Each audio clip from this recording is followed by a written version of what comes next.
really hate spin class. And now we're live. Now we're live.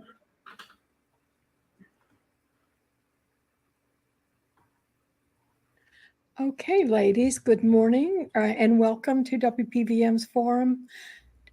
Kristie Sluder will be the first to give her introduction, and then Julie Mayfield.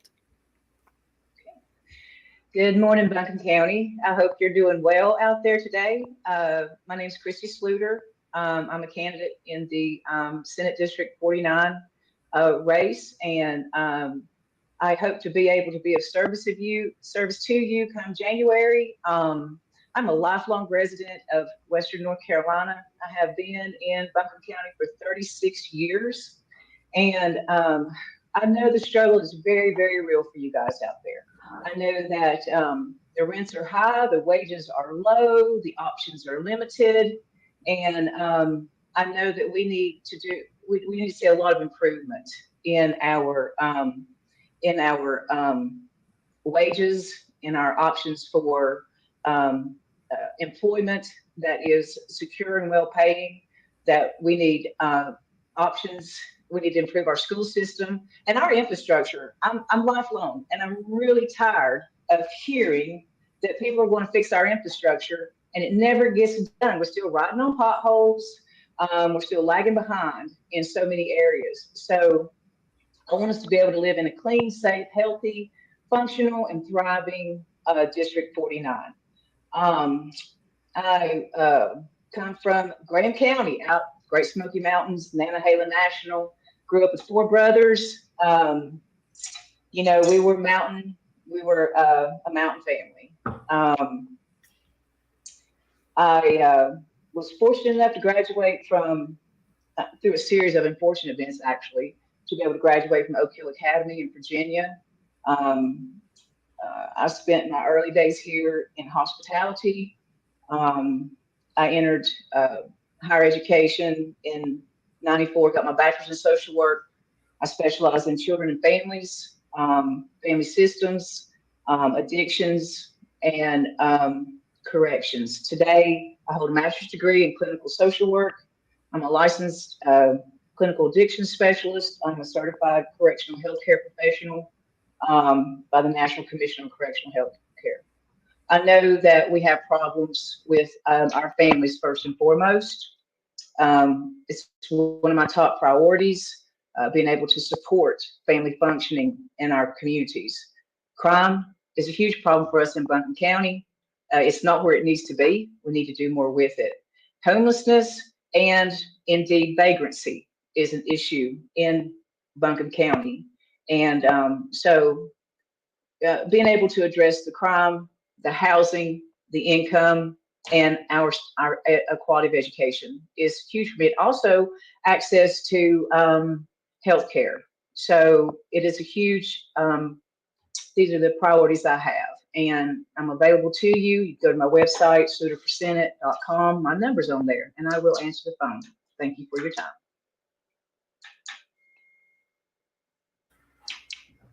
All right, I'll just dive in. Hello, everyone. My name is Julie Mayfield. I am the incumbent senator for Senate District 49. I was first elected in 2020, so this is my third election for this office. I very much appreciate the voters sending me down to Raleigh to represent Buncombe County and the city of Asheville. I've worked on a number of things over the last 4 years, and as a Democrat in a Republican-controlled legislature, have managed to get a number of things passed and a number of things done, which is not normal for a Democrat. My priorities for the coming term are some pretty big ones, but ones that are very important for Buncombe County and for the state. So the first on that list is housing.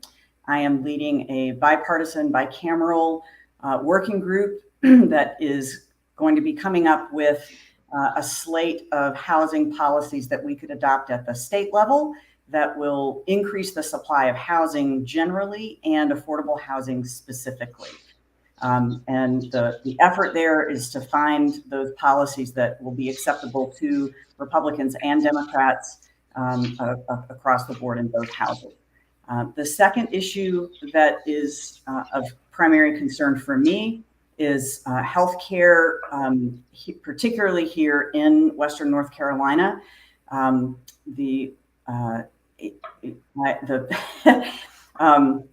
With HCA's purchase of Mission Hospital, we have seen a continued decline in the quality of care at Mission. We have seen the exodus of over 200 physicians, hundreds of nurses, and that is impacting the residents of Western North Carolina on a daily basis. So I have a number of bills that I'm working on one I introduced last year that would essentially have prevented the sale of Mission Hospital to a company like HCA. We just want to make sure that that can never happen again going forward in the state of North Carolina.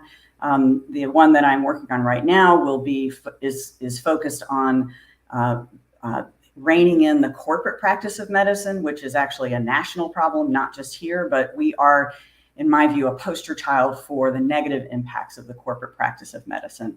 And then my third priority for the year is going to be focused on second chance legislation. So this is creating or eliminating really barriers to people coming out of prison, eliminating barriers that allow them to be the best version of themselves. So those are my priorities. There will be many other things that I work on, but that's where those are the big bills that I'll be focused on. Thanks. So Julie just went into her own work on housing. What can North Carolina General Assembly do to increase affordable housing for the communities? Kristie Sluder first. Well, I think that we need to first we need to invest in infrastructure. It's no good building on a rotten foundation. And again, if we don't have modern infrastructure to support the type of building that we have, then it's going to be building on a faulty foundation. So we really have to make sure that our infrastructure is there, it's up to date. We want to be a modern city. We don't want to be 1930 with our sewer and our water. So first of all, we have to invest in infrastructure. And I keep hearing that, and it never gets done. So we need to prioritize that. Asheville has a dilemma with housing because we have a move in to move out rate of 3 to 1. So for every one person moving out, we have 3 moving in. We do have to make available the inventory in our housing market. We need to make it available responsibly so that we don't destroy the beauty that we live in, that we are being sustainable in our approach to development. I'm very big on that. Being a native of this area, having been here for generations, come from generations, the beauty of our mountains are unsurpassed. So we need to build in a sustainable way. And I really like the idea I've been hearing about, I've been looking into it, which is middle housing. I think that being able to incentivize the development of that space between urban and suburban living would be an asset to us, which is being able to, build multiplexes, duplexes, courtyards. These are things that we had in the past. I think it's things we can bring back again. I think that if a builder is going to come here and is going to, build up our, take our farm space and build up our mountains, then they need to invest in our communities as well. So there needs to be accountability with the builders. There needs to be availability of affordable housing. We need to look into the idea of middle housing, and we need to make sure that we're not destroying what's beautiful about where we live. So I would actually agree with Kristie on all of those things. And there's a real difference, I think, between what can happen at the state level and what can happen at the local level. At the state level, the kinds of things that I'll be focusing on are, making it easier for people to build that missing middle housing, accessory dwelling units, duplexes, quadplexes, eightplexes, and frankly, building those in every zoning category. Single family zoning is one of the reasons that housing is so expensive, and we need to allow for those small types of multifamily units in every zoning category. That's just what we need to do. People don't like that, but we need to increase density where we already have infrastructure, so that we are protecting our working farms and forests and the rural part of our county and our state that everybody enjoys and that frankly helps feed us. So density is one, and again, we can do some state level policies around that. The state can also incentivize builders to build more housing through tax breaks and tax credits. They can incentivize local governments to create affordable housing programs. The city of Asheville actually has more tools around affordable housing than the vast majority of governments in North Carolina. So we need to help other cities create those programs and those tools. And then we also at the state level need to help fund them. Affordable housing is expensive, period, end of story. The market is not going to solve this problem. And if we want to create housing for our teachers, for our firefighters, for our police officers to be able to live in our community, the state and the city are going to have to subsidize that. And so there can be, again, incentives to and grants to local governments. The state also can better fund the North Carolina Housing Finance Agency, which helps to fund many, hundreds, maybe thousands of units of affordable housing all across the state every year. So those are some of the things that I'll be working on at the state level. So does Asheville have a crime problem, and what should North Carolina General Assembly response be to that crime problem? Julie Mayfield first, and then Kristie. Sure. So I think, we saw an increase in crime all across the country, in basically every community, rural, urban, everything, during COVID and in the wake of COVID. We also know that crime wave is ebbing, and national crime statistics are down, local crime statistics are down, and that's verifiable from the Asheville Police Department and from the Buncombe County Sheriff. There's one category of violent crime that's up, but everything else is down. The General Assembly has done one thing just to finish that thought. So it's going in the right direction. And what we also have now is a great partnership between our police department and the sheriff's department in a way that we've never had before. And we have different kind of folks responding to particularly mental health crises and mental health calls where the police frankly have no business being. We now have the ability to send other people to those. The state can help by, again, funding and incentivizing local governments to create those community responder programs. Many communities don't have that. They're expensive, they're time consuming. But that is one thing that every community could benefit from. The other thing, and this is one thing that I helped push through last year, is expanding the capacity of our police department by allowing non-sworn officers to respond to vehicle crashes. Our police officers spend about a third of their time responding to vehicle crashes, and that is a waste of an officer. It's a waste of their training and expertise. There are just many better ways that they could be spending their time. And through my advocacy, which started the day I showed up at the General Assembly last year, we finally got a bill passed that allows local governments to create these vehicle crash investigator, responder and investigator programs. Any municipality across the state can start these, and the city of Asheville is heading down that road. So that will increase our capacity at the police department pretty significantly as well. Thanks.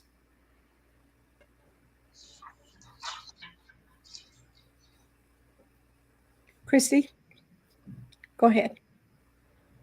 Okay, can you hear me? Yes. Okay, just making sure. So we can look at the nuances of crime rates, this category, that category, 3 years over the previous 2 years. But the reality of the matter is that the crime rate in Asheville is twice that of the nation statistically and twice that of the state.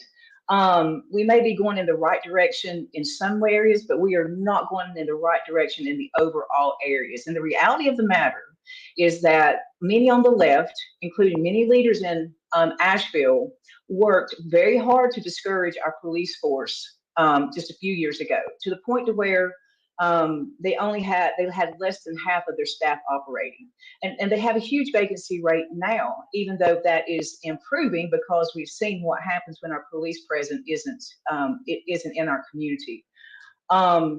Asheville currently it still stands at about it's about a 45% vacancy rate of available officers. So it's not improving to the degree that we need it to. Asheville also has taken on the sanctuary city mentality. And unfortunately, and me being a friend and a fan of our sheriff, it is not okay to adopt a sanctuary city style of policing in our community where an illegal immigrant commits a crime and is not held for ICE, or if ICE has a detainer on an immigrant, an illegal immigrant, that they're not held for ICE. In so many ways, we are aiding and abetting criminal behavior. Ryan Houston, and you all probably know about, most of y'all know this, he was arrested so many times for violence. He even shot a deputy in the master's office a few years before he was released. And then he went on to commit, caused the death of 2 people, violent murder of 1, and a complete, crime spree. So when it comes to treatment for offenders, which happens to be the world I live in, penalties are a treatment for offenders. And our community of leaders on the progressive left, especially because many of them, including my opponents, worked to approve sanctuary city laws and worked to discourage police, the support of our law enforcement. So we need to cooperate with ICE. We need to fully fund our sheriff's department. We need to make sure our citizens are safe first, and that where there's anger and violent behavior, that there are penalties for that behavior. It's just not happening. We're adopting a codependent style to try to fix them instead of letting them answer for what they've done. We need penalties as a part of treatment to reduce recidivism, and we don't have that. Davina, I'd love a minute to respond to that. Okay, all right. Great, thank you very much. So I have never been a supporter or an advocate of defunding the police. Those words have never come out of my mouth in an advocacy standpoint. That there were other people on council who supported that, but that was not me. So that allegation is simply not true. I have been a supporter of our police department. As I've said, a supporter of expanding the capacity of our police department, supporter of our sheriff's department. I have been a huge advocate for these community responder programs that, again, help ensure that the right people are responding. And I don't have any problem with criminal penalties. We have a lot of criminal penalties. We hold people responsible, but I am also a big believer in things like our Veterans Treatment Court and our drug court that give people who are in that cycle of, crime and drugs and violence and jail a path out. And the other thing I was going to respond to is, it's easy. So I will also say that the city of Asheville has zero to do with the court system and the jail system. So it doesn't matter how progressive people are on city council, they have no influence on that situation. It's a complex situation with multi-levels, and the particular person that Kristie mentioned, why that person was out of jail. You could say, well, I do believe the DA asked for a higher bond But, ultimately it's a judge who makes that decision about whether bond is available to that person and what that bond is. So it's not appropriate to be tagging progressives in Asheville and Buncombe County with anything related to how people get in and out of prison, because the decision makers, the elected officials in those two jurisdictions, the county commission, the city council, have absolutely nothing to do with that. Thank you. So, Kristie, do you want to respond to that? Try to keep it under 2 minutes so we stay on time. Yeah, sure. So I wasn't responding to Ms. Mayfield as a defund the police advocate, but as a sanctuary city model advocate. Okay, there's a difference between those two things. So just clarifying on that. Also, our city council has a huge influence, especially the progressive, which the whole council is progressive. In Buncombe County, our city, our county, and most of our state legislature are Democrat. We only have one Republican representative out of all of our major seats right now. So at the city level, encouraging our police, discouraging our police force to the point they were calling it organic defunding of the police, which means discourage them to the point where they don't want to come back and then don't replace them. So we have huge recidivism rates in Buncombe County because we refuse. It is a very complex problem with the judicial system, with the courts, with the DA's office, with the sheriff's department, with the city council, and how they treat our city police and how they fund our city police. How we need a unified front on, hey, if you're going to be violent, aggressive, or abusive in any way in our town, you're going to get a penalty. It's not going to be a social worker that shows up for you. It's going to be a police officer. And that's what we need. Our community needs to know they're safe, and we're not. Our crime rates overall are atrocious. So we need a unified front on penalties for aggressive, abusive behavior. Penalties are a part of that treatment. So yes, our city council, our county commissioner, our sheriff's department, all have a role in how we address crime in our community. And at the current approach is putting so many people at risk. The one category that I believe we're looking to surpass this year of all the crimes is murder. If we have 2 or 3 more murders in this town this year, it will be the highest rate. It'll be the highest rate. So in Buncombe County, currently, the statistics are abysmal. If you look at the Watchdog, if you look at the city data, if you look at TripAdvisor, Asheville ranks in the top 10 of all cities in the country. So we're not doing it right. We're not supporting our police. We're not funding our police. We're not penalizing violent criminal behavior. Our recidivism rate is too high. And city and county and sanctuary city policies have a huge effect on that. And I don't think our citizens want that. I think they want safety first. And again, just to clarify, the city and the county have nothing to do with criminal penalties. Zero. All of that is determined at the state level. Okay, so what kind of issues can you agree with your opposition? Julie. Well, I think we agree a lot on housing. I was very happy to hear about that. We agree, it seems, a lot on increasing the density of housing in places that are already developed and trying to preserve our farm and forest land. I think that is, I think that's important for a lot of people in this region. And frankly, even if it's not important, it's what we need to do to address the housing crisis and the affordability crisis. I also heard a point of agreement in Kristie's opening statement about jobs and wages. We absolutely need, higher wage jobs here and higher wages across the state. I think we are getting some higher wage jobs here. Things like, our big manufacturers, Linamar, Pratt & Whitney, all of those are increasing the average salary, and that's putting pressure on other employers to increase the salary. I also have twice now in the 2 terms that I've been in the General Assembly introduced a bill to increase the minimum wage to $15. Our minimum wage is still, $7.35 or whatever it is. Absolutely unacceptable. Cannot make a living on that. And I'm sorry, if you're going to work full time, you should be able to make a living and not live in poverty. And the key way to do that is to put more money in people's pockets. And that means raising the minimum wage. Republicans in Raleigh have refused to even give that bill a hearing.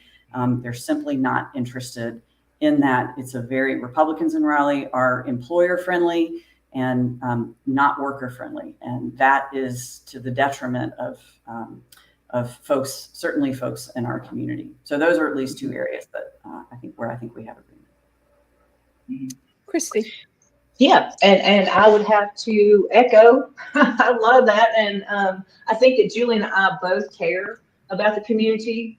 I think we're both, dedicated to the well-being of the community. I think we just have different approaches at achieving those goals. I also think that we need to look at the minimum wage. How do you live in a town with the cost of living as it is? Where and live on $7.50 an hour. You cannot do it. Who can live on that? But I think that what we need is a formula for the minimum wage that will not pressure the mom and pops to have to pay a higher salary. I think that we need to incentivize employers I love Pratt and Whitney, Linmar. People are just clamoring. Well, not enough of them. I think they still have staffing shortages there too. But those good paying jobs, we need to incentivize that. We need to set a minimum wage standard for employers who net a certain amount. We need a formula that will keep the pressure off of the real small business owner that's making below a certain amount of revenue a year. So if you go over a certain amount of revenue a year, then we need to require or look at implementing a minimum wage standard so that we can both. I keep saying this: it's both. It's not either or. I think we need to support employers, incentivize employers, draw good employers, and then also support our people who need to work and make a living. It needs to be both. It's not either or. So I think a formula would be the right approach to implement a minimum wage standard. Starting at $15 an hour. There's plenty of employers in this community that can start people at $15, $16, $18, $20 an hour. Walmart and Target are one of them. Where are they starting their people at? These big national chains, these box chains, they can do better. And I think they need to. And I think that we need to protect people in our community by setting a minimum wage standard formula for employers that way.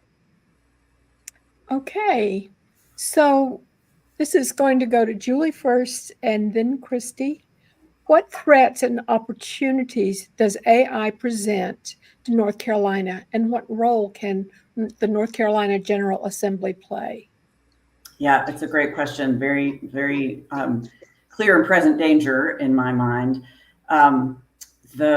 We started to deal with it at the very end of this year's session this summer, but we just didn't have time to get it right. But there was language in a bill that would address the use of AI in political campaigns and elections.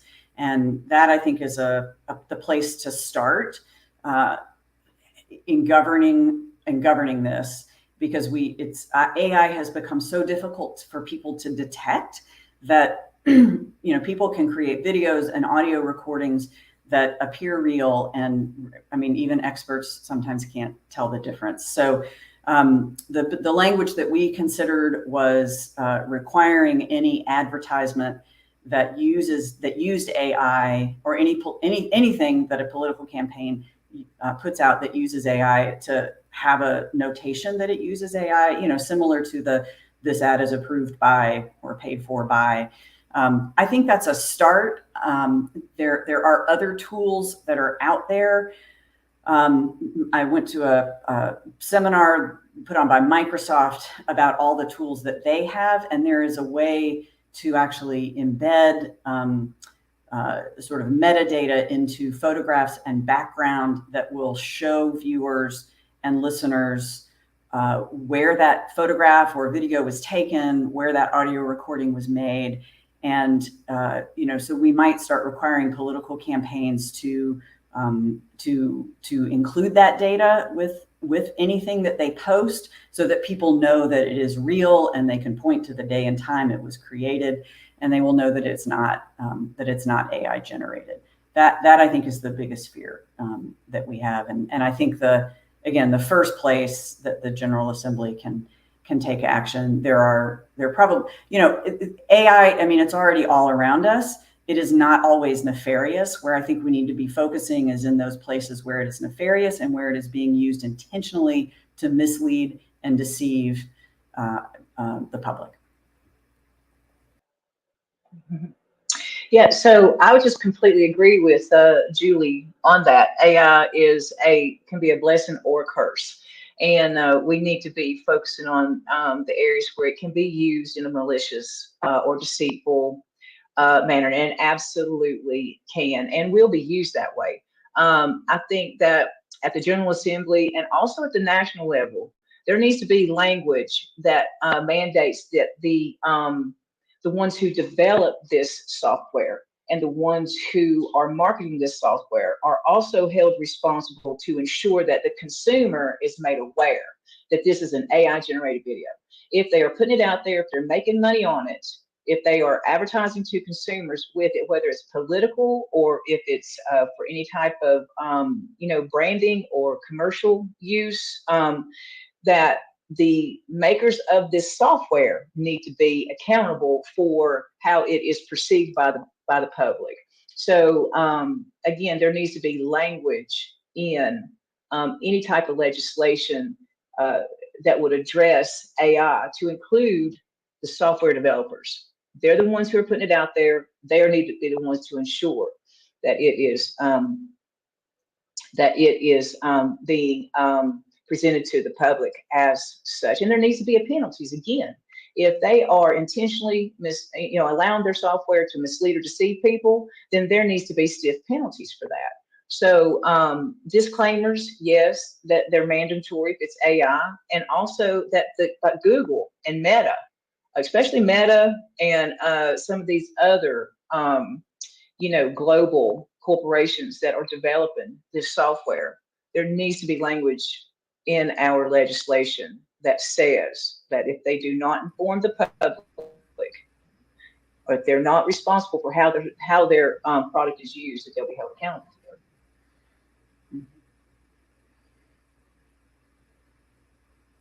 Okay. What can North Carolina General Assembly do to help improve K-9 education in North Carolina? Kristie Sluder first, and then Julie Mayfield. So, supporting public education is something me and Ms. Mayfield would agree with again. So, the funding of our public education needs to increase. We need to support our teachers.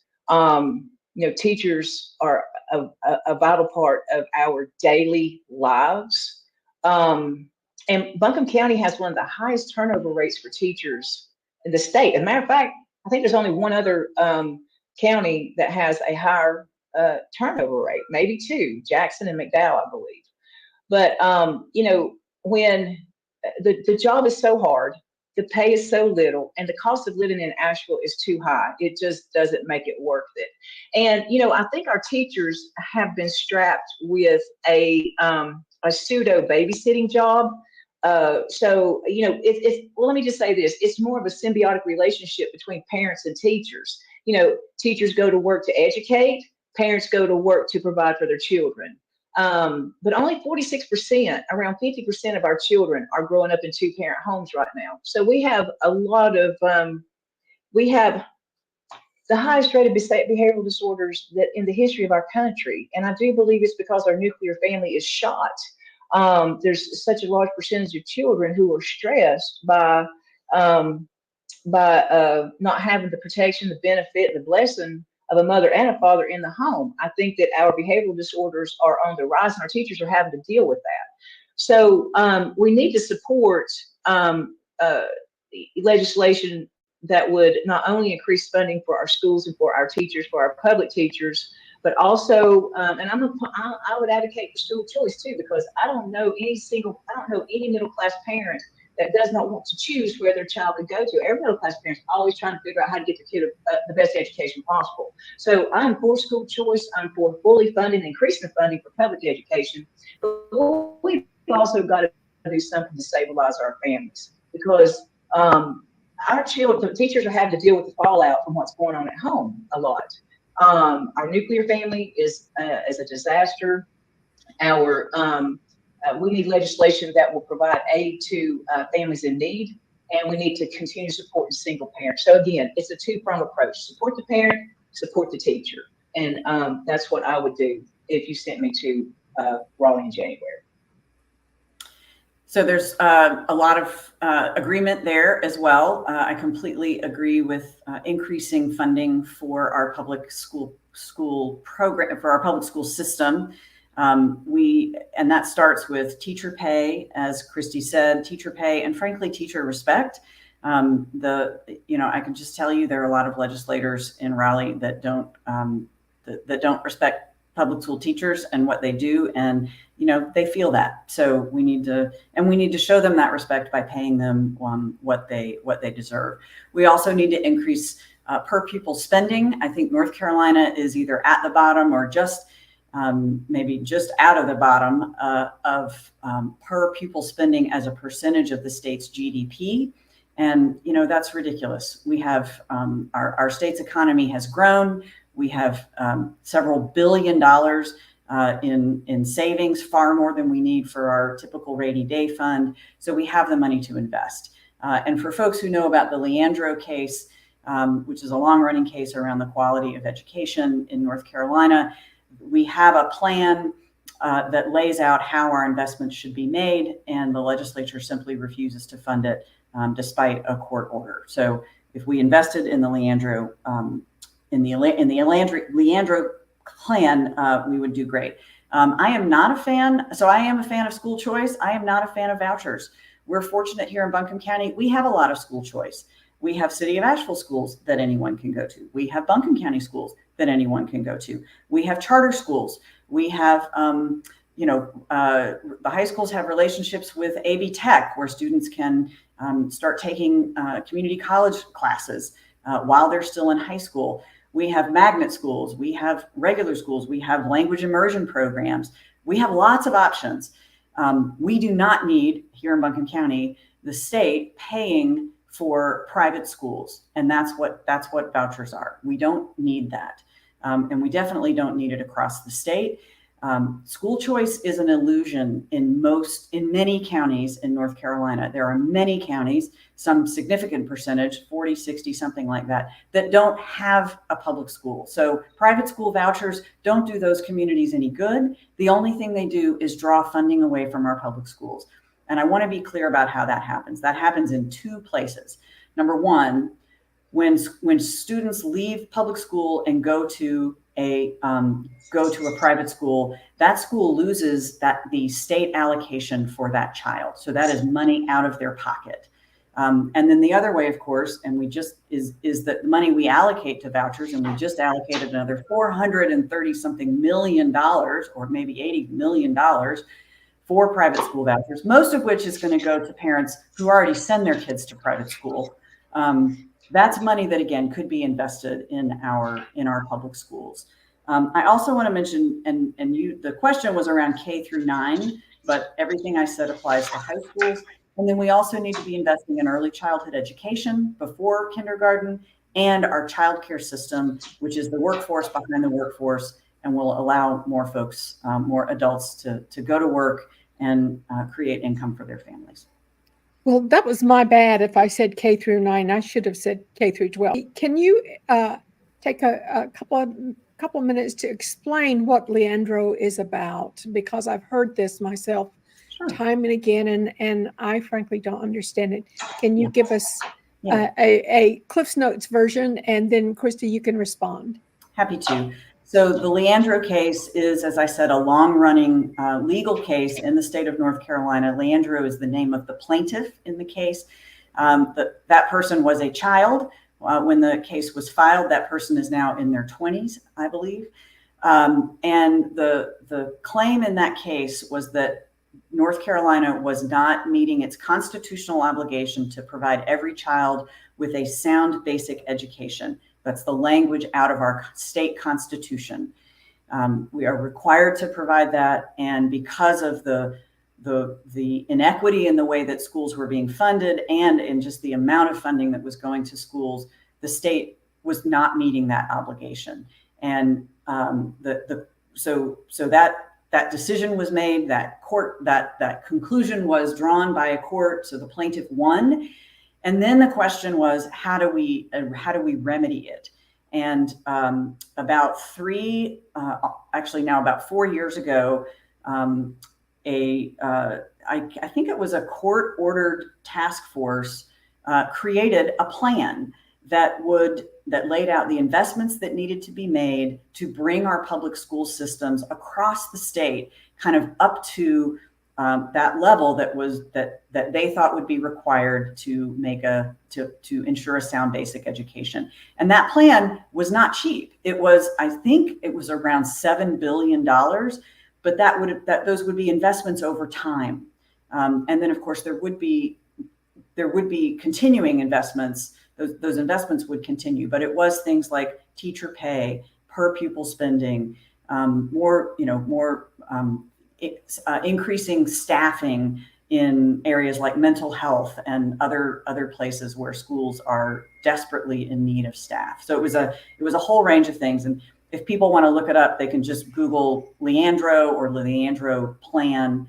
And the problem that has happened is, again, the North Carolina Supreme Court said to the General Assembly, fund the plan, fund it. You have to fund it. And the North Carolina General Assembly has said, you can't make us. So it gets into a separation of powers issue where, you have one branch of government ordering another branch of government to fund something, and the legislature says it's our job to allocate money and nobody gets to tell us how to do that. So there's nowhere to go from here with the current leadership.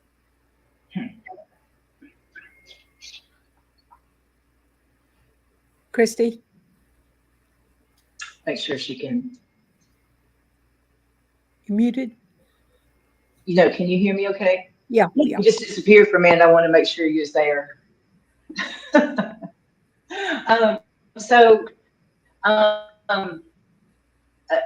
I believe that every child deserves the best education they can get, and I believe that every parent deserves the opportunity to decide where they want their child to go.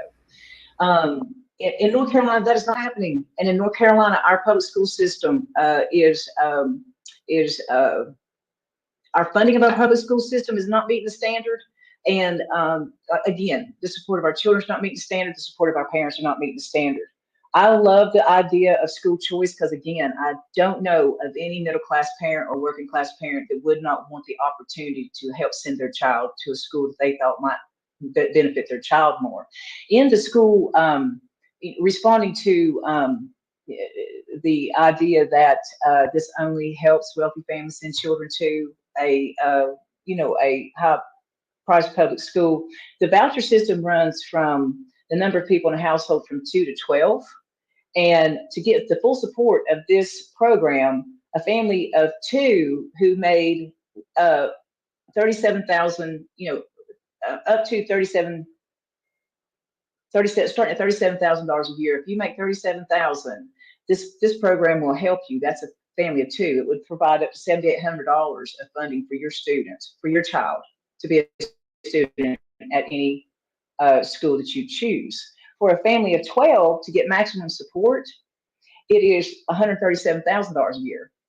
Nobody that I know is thinking that a family of 12, and earning $137,000 a year is wealthy. I'm just not buying that. And again, I want parents to have choice where they send their students, and I want our public schools to be fully funded too. Now, going back to the idea that if you fund a student and they leave and go over here, that it's that school that's losing money.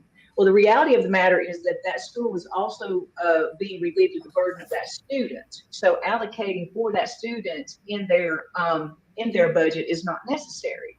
So it's just, it's not it's like taking water from one cup and pouring it into another. So the funding doesn't decrease if the student leaves that particular school to go to another school, then that school doesn't have the responsibility for that child to have to work and allocate for that child's education. So it's just moving the funding to a different place. It's not reducing the funding. And let me just say this too. There was a backlog of 55,000 people who had put applications in for the school choice. Parents want the opportunity to send their child wherever they can send it. And I think that this program makes it available. And I think we can do it without neglecting our responsibilities to public schools. Davine, can I respond to that a little bit? So the voucher program, as originally envisioned, as it originally enacted, was only for low-income families, to give low-income families some additional options about where to send their kids. And that was true until this past year. And this past year, we eliminated the income cap. So families making millions of dollars who send their kids to private school, who already send their kid to private school, can get voucher money. It's not as much as a low income family. I think it ranges from 7,000 something for a low income family to maybe 2,000 to 3,000 for wealthier families. But the point is, we are using taxpayer dollars to give to wealthy people who already send their kids to private schools. There was originally in the program a requirement that your child had to have been in public school the year before, so that this would be an affirmative change. That requirement is also gone. And so last year, or in the 2022-2023 program, which had those other limitations that I mentioned, there were close to about 30,000 applicants. This year, we have 72,000 new applicants. 72,000. So that is more than double the number of people who were in the program already. And many, probably most of those people are absolutely in upper income brackets, over $150,000 a year, over $200,000 a year. And many of them are already sending their kids to private schools. We do not need to give taxpayer money to families who have already made and can pay for private schools. The other problem with vouchers is that there are absolutely no requirements around the schools that get this money. So there are no requirements about teacher certification or teacher qualification. There are no requirements around curriculum. There are no requirements for academic standards. So and 70%, I'm just going to say it, 70% of these schools are Christian schools that are allowed to discriminate on the basis of race, disability, LGBTQ, anything like that. So, and we have no idea what is being taught in those schools and what those kids are going to come out in the world knowing. They're not on, it's a terrible program the way it is set up. You could conceive of a voucher program that is set up differently, but this is a one-way ticket to, again, millions, hundreds of millions of more taxpayer dollars into the pockets of wealthy families. Okay. Let me just say that I think it's a cheap shot to target Christians as some kind of formidable risk for children.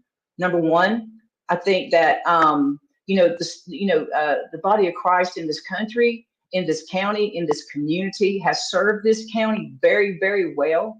And so I think that making Christians out to be some kind of risk to any part of this community is a falsehood. I think it's disparaging, and I think it's completely inappropriate. Secondly, the fact of the matter is that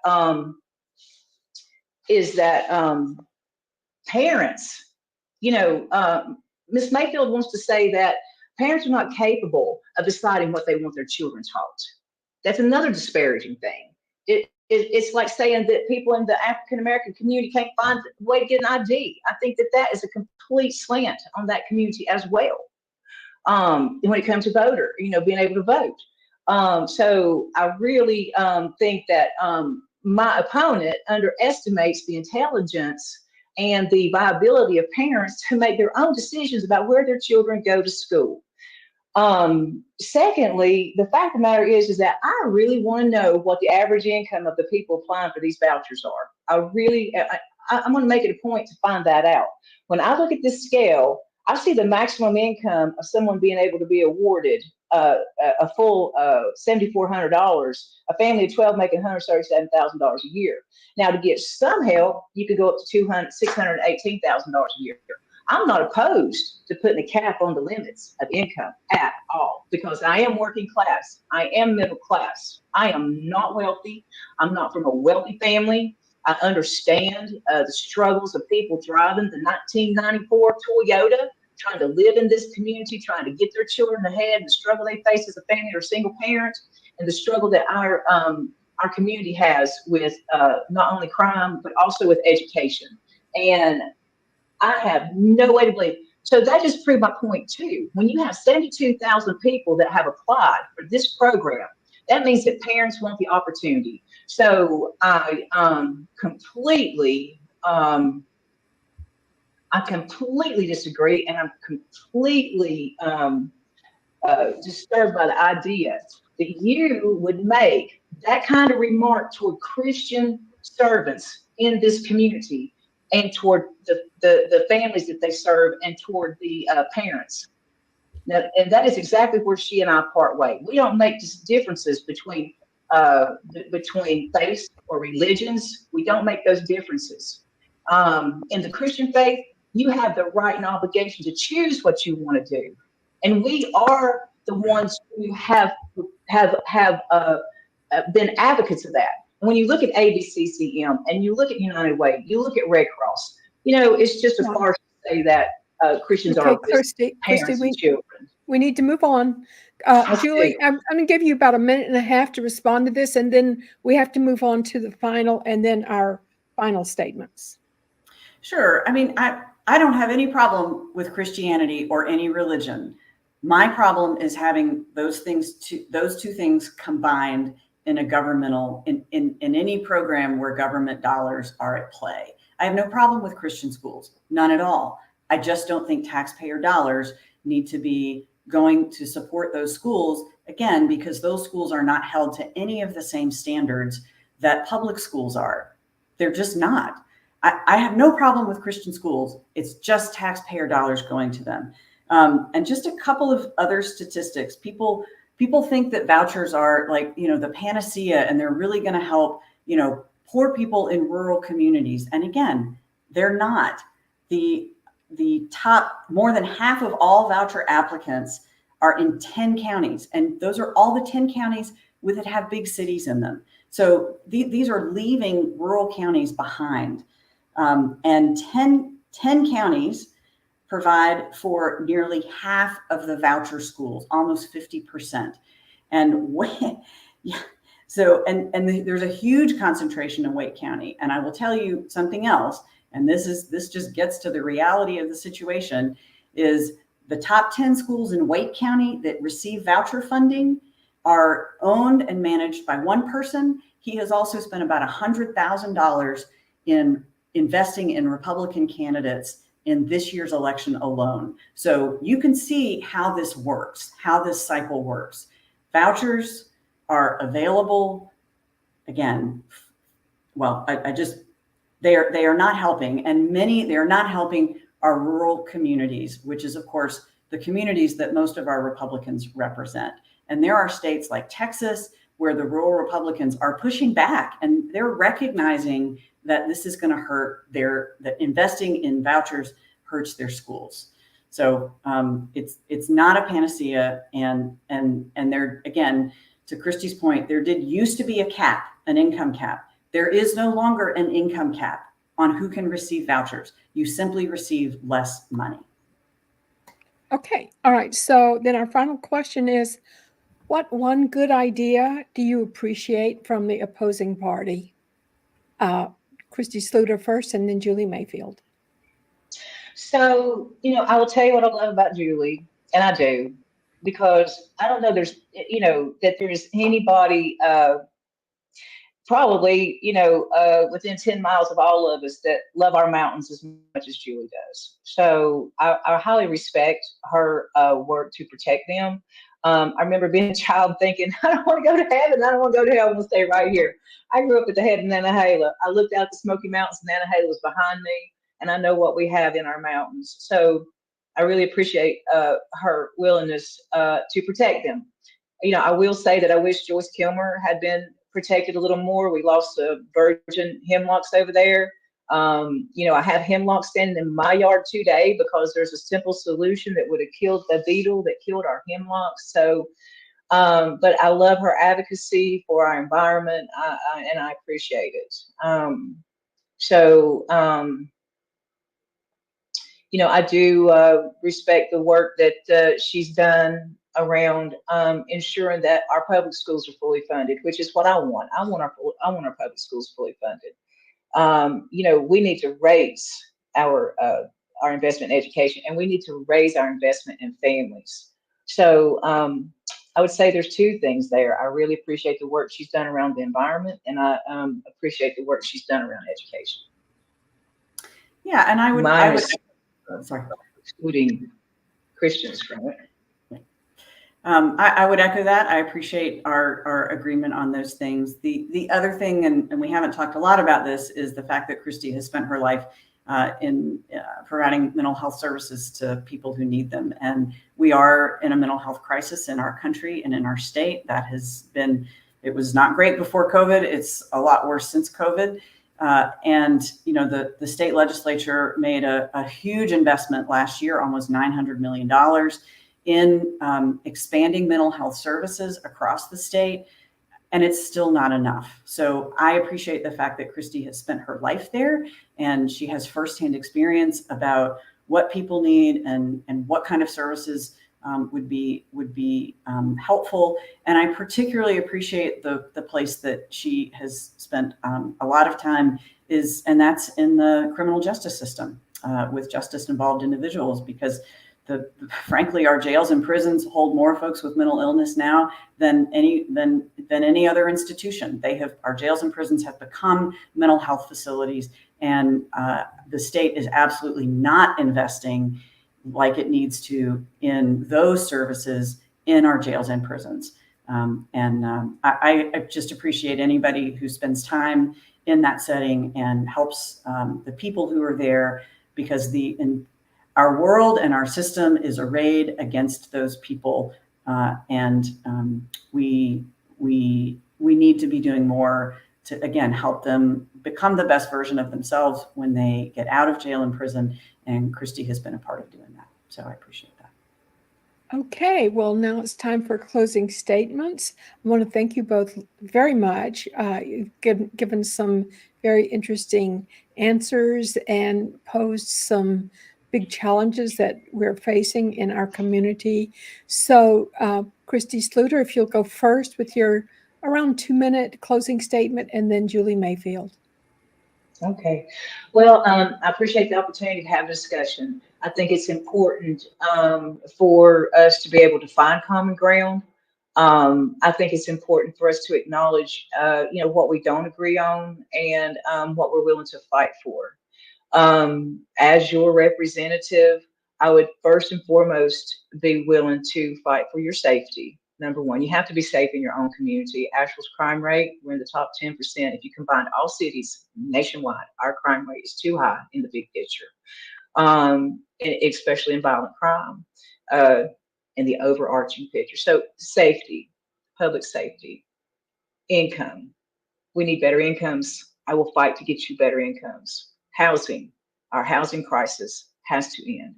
Families are struggling, they can't survive this. It has to end. I will bring ideas on that.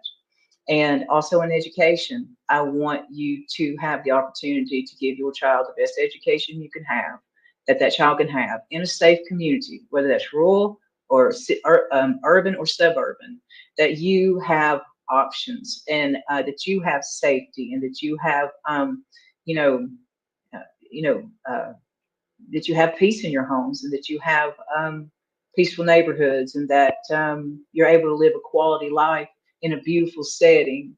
Um, and so if you have questions, you can go to my website, sluderforsenate.com. My phone number's on there. I will respond to you.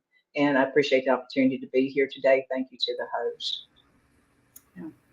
I'll echo that. Thanks for the forum. Sorry, Dr. Cooper couldn't be with us, but Davine, you've done a great job. And I will just say again how much I have appreciated representing the people of Buncombe County in Raleigh. I love this job. I feel like, and I say to people all the time, I feel like I'm exactly where I'm supposed to be right now, working on the issues that are most important to Buncombe County. You know, I don't want people who are perhaps not of the same political party and persuasion as I am to think that just because I'm a Democrat, I'm not able to be effective. I have worked very hard over the last 4 years to build relationships with the Republicans in the General Assembly and in the Senate, and I have done that very effectively. And I have had all the bills that I introduced that are not just messaging bills, the bills that I really want to get passed. I always have Republican co-sponsors, at least one, often two, if I can get those. I work very closely with those people to move things through the system and get things signed into law. And I did that with 8 different issues this past year, during this last term. And I will do it again next year. So I have those relationships. I have been asked to co-sponsor bills with Republicans as well. And so as this conversation pointed out, we have a lot in common, and we just need to find those places of commonality, and that's where we can get some things done. Thank you. Okay, well, thank you both very much, and I will end the stream, and good luck to both of you. All right. Thank you. Thanks.